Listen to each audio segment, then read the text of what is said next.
Have you ever went to make pancakes and found out you were without syrup? Well, don't worry, you don't have to run to the store if you have a few key ingredients on hand. Hello and welcome to Jackson's Job, where I mess up so you don't have to.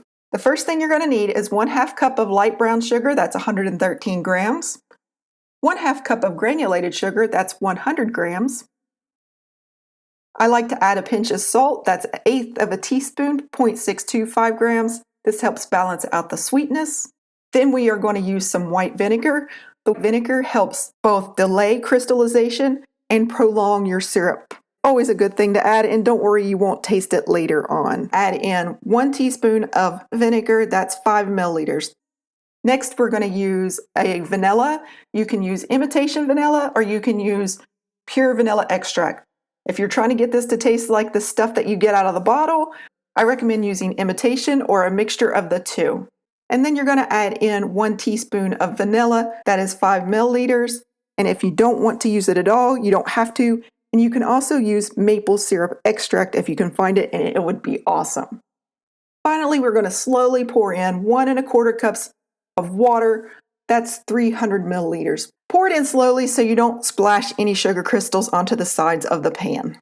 Okay, we are now going to take this over to our stovetop and we're going to cook this on medium or medium-high heat. Now, a really important note here, if you have a glass electric stovetop, I do not recommend making syrups, candies, or fudges on top of it because you can permanently etch your glass and it can void your warranty and also make it more prone to shattering. So you've been forewarned.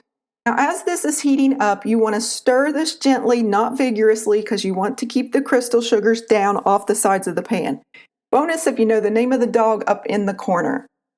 If it starts to boil before the sugar is fully dissolved, turn down that heat and continue to cook it until you no longer see any sugar. Now that this has completely dissolved, we're going to remove our spoon and we're not going to touch it again. You want to let this come to a boil, let it boil vigorously, and then we are going to cover it for 2 minutes and let it continue to boil. Do not walk away from this. You never want to walk away from hot syrup. This washes down any sugar crystals that may have collected on the sides of the pan. When you remove the lid, do so carefully, point it away from you. You do not want to get blasted with steam and scalded. Trust me, it hurts. It's one of the most dangerous burns you can get. Now you are going to continue to cook this, letting it boil vigorously but not bubble over. 10 to 20 minutes or until it thickens, it starts to smell like syrup, and the bubbles start to slow down. If you have a thermometer, this is the time you're going to use it. The ideal temperature is somewhere between 220 degrees Fahrenheit to 230 degrees Fahrenheit or 104 to 110 degrees Celsius. Personally, I like it to be at 225 degrees Fahrenheit. That's around 107 degrees Celsius. It should look a lot like this when it's ready if you are not using a thermometer. The bubbles should have slowed down. You will see some foam starting on the edges. It will smell just like maple syrup. It will have a very pleasant aroma. You want to turn this off.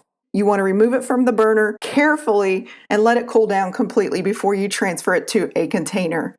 Today's glass is almost always soda lime and it is more prone to thermal shock, which means it can crack, shatter, or even explode when you expose it to extreme temperatures. So let this cool down completely before you go pouring this into any type of glass you're not sure of. It has cooled down and I am now going to transfer this into a measuring cup. I find the measuring cup is perfect when you want to go and serve this because you can heat it up in the microwave and you can pour it easily. Now, one thing you want to do as you're pouring this into your container, do not scrape the sides of the pan. If you scrape the sides of the pan, you are risking crystallization. What I like to do is keep empty syrup containers around and fill it up into one of those containers for storage. I'm pretty sure I never ate maple syrup my whole life. I think Grandma might have been making us this version of syrup all along. For storage, I recommend keeping this out on the counter because if you put it in the refrigerator, it's more prone to go into crystallization. You do not need to refrigerate it, but if you want to, that's okay. Also, when you refrigerate it, it's going to become thicker. You can thin it out by heating it up. This first one is at the low end the 220 degrees Fahrenheit, 104 degrees Celsius. At room temperature, it is very thin. Look how easily it pours around. You will see this with cheaper syrups on the shelves. That's because it's made more with water and less with sugar, so they save money.